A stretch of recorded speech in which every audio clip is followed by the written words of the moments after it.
Sa nakalipas na 7 araw, kapansin-pansin ang pagbaba ng bilang ng active COVID-19 cases sa Mariveles, Bataan.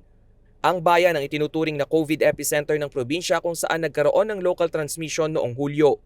Mula sa 706 active cases noong September 1, bumaba ito sa 514 nitong September 7. Unang linggo ng Agosto nang maklasipika ng Octa Research Team ang Mariveles bilang critical risk area dahil sa 55 daily average COVID cases sa lugar. Sa kasalukuyan, nasa 16 hanggang 18 na lamang ang naitatalang bagong kaso sa bayan. Paalala naman ng local IATF, hindi pa tapos ang pandemya.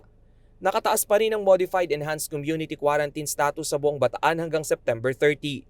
Upang magtuloy-tuloy ang downward trend ng COVID cases, pinatututukan ang galaw ng tao sa mga pampublikong lugar at pook pagawaan. Dahil sa lockdown, pangunahing naapektuhan ang mga manggagawa sa mga pabrika sa Mariveles. Kaya naman bukod sa mga low-income family, maging ang mga apektadong manggagawa na bigyan rin ng financial subsidy.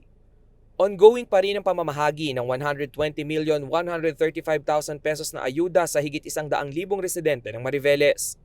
Ito ang pondong ibinigay ng national government sa mga lugar na isinailalim sa ECQ o total lockdown. So kahit na po hindi low income, kung ikaw naman ay isa sa pinahinto sa trabaho, natural lang po na apektado ka na po ng ECQ.